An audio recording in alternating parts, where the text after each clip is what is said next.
एक आदमी जिसे समुद्र के बीच एक अनजान आइलैंड पर छोड़ दिया गया था, अकेला बिना किसी के, सिर्फ इस उम्मीद के साथ कि शायद कोई आएगा, लेकिन कोई नहीं आया। महीने गुजरे, साल गुजरे और वो आदमी धीरे धीरे इंसान से कुछ और बनता गया। ना पूरी तरह जंगली, ना पूरी तरह सभ्य, बस एक ऐसा एग्जिस्टेंस जिसे शायद भाषा में बयान नहीं किया जा सकता। ये कहानी है अलेक्जेंडर सेलक की, एक स्कॉटिश सेलर जिसकी असली जिंदगी इतनी एक्सट्रीम थी कि बाद में डेनियल डीफो ने उसी से रॉबिन्सन क्रूसो लिखा। लेकिन जो असली हुआ था वो फिक्शन से कहीं ज्यादा डार्क, कहीं ज्यादा रॉ और कहीं ज्यादा ह्यूमन था। सन 1704 समुद्र की दुनिया में यह वो दौर था जब ब्रिटिश प्राइवेटियर्स, यानी वो सेलर्स जो ऑनफिशियली तो क्राउन के लिए लड़ते थे लेकिन असल में समुद्री लुटेरे थे, साउथ अमेरिका के तटों पर स्पेनिश शिप्स को टारगेट करते थे। और उसी समय अलेक्जेंडर सेलकर्क सिंकेपोर्ट्स नाम के एक शिप पर बतौर सेलिंग मास्टर था, जिसकी उम्र करीब 28 साल थी। जिस्म में ताकत, आंखों में एम्बिशन और जुबान पर एक ऐसी बेबाकी जो उसे बार बार मुसीबत में डाल देती थी। सिंकवप्स एक बीमार शिप था, लिटरली, क्योंकि उसके हल में दीमक लग चुकी थी। लकड़ियां सड़ रही थीं और कैप्टन थॉमस स्ट्रडलिंग के साथ सेलकर का झगड़ा लगातार बढ़ रहा था। सेलकर को साफ दिख रहा था कि यह शिप डूबने वाला है और वह बार बार कह रहा था, समझा रहा था, लगभग चिल्ला रहा था, लेकिन स्ट्रडलिंग सुनने को तैयार नहीं था। फिर वो दिन आया जब पैसिफिक ओशन में वान फर्नांडिस आइलैंड्स के पास शिप रिपेयर्स के लिए रुका और उसी पल सेलकर्क ने अपना फैसला सुना दिया। उसने साफ कहा, मैं इस शिप पर वापस नहीं जाऊंगा, यह शिप डूबेगा और मैं इसके साथ नहीं डूबूंगा।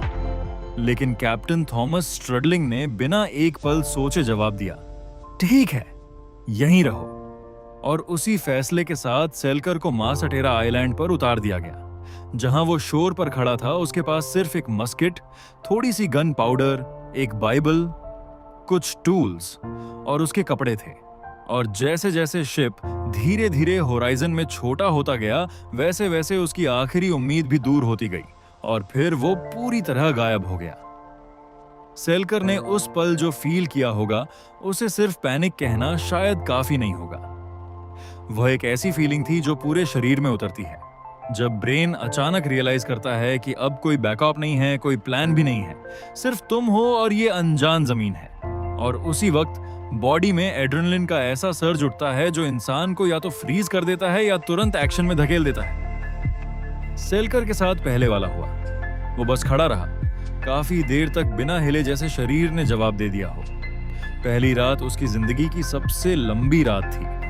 आइलैंड पर घने ऊंचे ट्रीज थे जिनके बीच से रात में जानवरों की आवाजें आती थीं। सी लायंस का शोर, पक्षियों की अजीब पुकार और हवा जो पेड़ों से गुजरते हुए ऐसी लगती थी जैसे कोई फुसफुसा रहा हो। सेलकर्क ने शोर के पास ही रात बिताई, जमीन पर, ठंड में, बिना किसी शेल्टर के।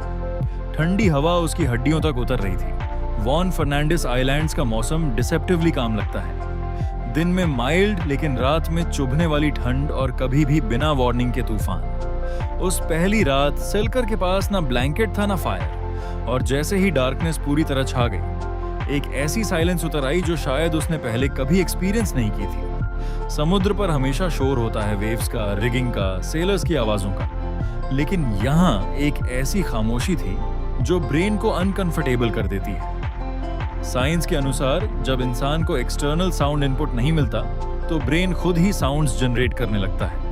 कभी हल्की रिंगिंग, कभी फुसफुसाहट, कभी ऐसी आवाजें जिनका कोई सोर्स नहीं होता। और उस रात सेलकर्क शायद यही सुन रहा था, अपने ही माइंड का शोर। उस गहरी साइलेंस के बीच वो सो नहीं पाया। अगले कुछ दिन सर्वाइवल का पहला और सबसे ब्रूटल चैप्टर थे। उसके पास मस्केट था लेकिन गन पाउडर लिमिटेड थी और वह जानता था कि उसे बर्बाद नहीं किया जा सकता। इसलिए उसने सबसे पहले पानी ढूंढा, क्योंकि एक ट्रेंड सेलर जानता है कि पानी के बिना 3 दिन और खाने के बिना 3 हफ्ते ही जिया जा सकता है। आइलैंड पर उसे फ्रेश वाटर स्ट्रीम्स मिल गई और यही उसकी पहली जीत थी। छोटी सी लेकिन जरूरी, क्योंकि असली चुनौती अब शुरू हो रही थी। खाना आसान नहीं था। शुरुआत में उसने शोर पर मिलने वाले क्रैब्स और शेलफिश पर डिपेंड किया, लेकिन वो काफी नहीं था। इसलिए उसने मस्केट से बर्ड्स को शूट करने की कोशिश की। कभी सक्सेस मिली, कभी नहीं। आइलैंड पर फेरल गोट्स भी थे, वो गोट्स जिन्हें पहले किसी शिप ने यहां छोड़ दिया था, लेकिन उन्हें पकड़ना आसान नहीं था। पहली बार जब सेलकर के गोट के पीछे भागा, वो पत्थरों पर बुरी तरह गिर पड़ा। घुटने छिल गए,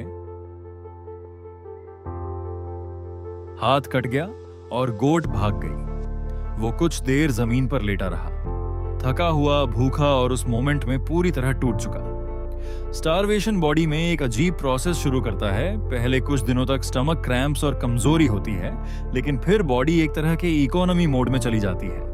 मेटाबॉलिज्म स्लो हो जाता है, मूवमेंट्स कंट्रोल्ड हो जाते हैं और ब्रेन एक स्ट्रेंज क्लैरिटी में पहुंच जाता है, जहां हर सोच बस फूड के इर्द गिर्द घूमती है। सेलकर के साथ भी यही हो रहा था। धीरे धीरे उसका पूरा एक्जिस्टेंस सिर्फ एक सवाल में सिमटता जा रहा था, आज क्या खाऊंगा?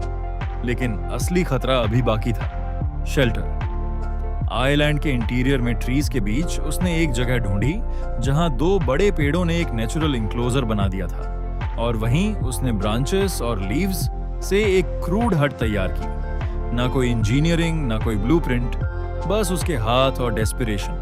पहली बार जब उसने उस हट में रात बिताई तो ठंड थोड़ी कम थी, बस थोड़ी सी, लेकिन आइलैंड ने उसे एक और समस्या दी।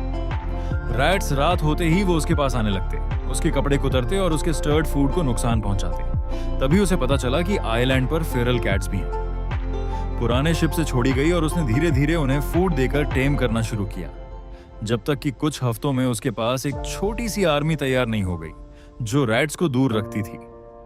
ये एक छोटा सा पल था, लेकिन यहीं पहली बार सेलकर्क ने आइलैंड से लड़ना बंद किया और उसके साथ जीना सीखना शुरू किया। हफ्ते बीते, महीने बीते, उसके बूट्स घिस गए और उसने बेयरफुट चलना शुरू कर दिया। शुरुआत के कुछ हफ्तों में पांवों पर कट्स और ब्लिस्टर्स थे, हर कदम दर्द देता था, लेकिन धीरे धीरे स्किन ने एडप्ट करना शुरू किया और कुछ समय बाद उसके पैरों की स्किन इतनी टफ हो गई कि वो उन्हीं पत्थरों पर दौड़ सकता था जिन पर पहले चलना भी मुश्किल लगता था। ह्यूमन बॉडी की यही एडेप्टेबिलिटी उसकी सबसे बड़ी वेपन बन गई। गोट हंटिंग भी बेहतर हो गई। उसने मस्किट को बचाना शुरू किया और बेयर हैंड से गोट्स को पकड़ना सीख लिया, सचमुच दौड़कर टैकल करके। और वो इतना तेज हो गया था उस आइलैंड के ट्रेन पर कि गोट्स उससे बच नहीं पाती थी। उसने कुछ गोट्स को मार्क करके छोड़ना भी शुरू किया, जैसे कोई प्रिमिटिव लाइवस्टॉक सिस्टम बना रहा हो। फायर, वो उसने पत्थरों से सीखी फ्रिक्शन से हफ्तों की प्रैक्टिस के बाद वो अब सरवाइव कर रहा था, धीरे धीरे लेकिन लगातार। लेकिन सर्वाइवल सिर्फ बॉडी का नहीं होता, और यहीं से सब बदलना शुरू हुआ। लोनलीनेस यही वो चीज थी जो उसे सबसे ज्यादा तोड़ रही थी। शुरुआती महीनों में सेलकर अक्सर शोर पर बैठ जाता और घंटों होर्जन को देखता रहता। हर सेल जो दूर कहीं दिखती, हर लहर जो किसी शेप जैसी लगती, उसके अंदर उम्मीद जगा देती। क्या कोई आ रहा है? क्या कोई मुझे देखेगा? लेकिन हर बार जवाब वही था, कुछ नहीं। धीरे धीरे वह खुद से बात करने लगा। शुरुआत में शायद उसे अजीब लगा होगा, एक ग्रोन मैन, एक ट्रेंड सेलर खुद से बातें कर रहा है। लेकिन फिर वह हेजिटेशन खत्म हो गई, क्योंकि शर्म महसूस करने के लिए भी किसी ऑडियंस की जरूरत होती है। वो अपने टूल्स से बात करता, गोट्स से बात करता, पेड़ों से बात करता, और उसने बाइबल पढ़ना शुरू किया, जोर से आवाज निकालकर, सिर्फ इसलिए क्योंकि उसे अपनी ही आवाज सुनने की जरूरत थी। साइलेंस वो उसका सबसे बड़ा दुश्मन बन चुका था। जब कोई एक्सटर्नल वॉइस नहीं होती तो ब्रेन धीरे धीरे एक डार्क जगह में उतरने लगता है। पुरानी मेमोरीज वापस आने लगती हैं। स्कॉटलैंड, घर, वो फैसले, वो झगड़े जो उसे यहां तक ले आए। रिग्रेट एक ऐसा वेट होता है जो स्टारवेशन से भी ज्यादा भारी पड़ता है, और शायद सेकर के मन में यह सवाल बार बार उठता होगा, क्या मुझे उस शिप पर ही रहना चाहिए था? क्या मेरी जिद ही मुझे यहां तक ले आई? लेकिन फिर एक दिन उसने कुछ ऐसा किया जो शायद उसने कॉन्शियसली प्लान नहीं किया था। वो हर सुबह आइलैंड के सबसे ऊंचे पॉइंट पर चढ़ने लगा और वहां खड़े होकर पूरे आइलैंड को देखता। धीरे धीरे वही जगह जो पहले उसके लिए एक कैद थी बदलने लगी। मैं यहाँ फंसा हूं वाली फीलिंग की जगह एक नई सोच आने लगी, ये मेरी जमीन है। यही साइकोलॉजिकल शिफ्ट उसकी असली सर्वाइवल की शुरुआत थी, लेकिन खतरा कभी पूरी तरह गया नहीं था। एक दिन शायद उसे आइलैंड पर आए 6 या 7 महीने हो चुके थे। उसने शोर से 2 शिप्स देखी। उसका दिल उछला। वो पूरी स्पीड से शोर की तरफ भागा, लेकिन अचानक रुक गया स्पेनिश फ्लैग्स। उस वक्त पैसिफिक में स्पेनिश शिप्स ब्रिटिश सेलर्स के लिए बेहद खतरनाक थी। अगर वह पकड़ा जाता तो उसका अंजाम स्लेवरी होता, या उससे भी बदतर। सेलकर तुरंत ट्रीज के बीच छुप गया, कंप्लीटली स्टिल, सांस तक रोके हुए, और कुछ ही देर में स्पेनिश सेलर्स शोर पर उतरे। इधर उधर देखा, थोड़ी देर रुके और फिर वापस चले गए। एक पल ऐसा भी आया था जब वह लगभग पकड़ा गया। वो एक बड़े पेड़ पर चढ़ा हुआ था और ठीक उसके नीचे दो स्पेनिश सेलर्स खड़े थे, आपस में बात करते हुए। बस ऊपर देखने की देर थी।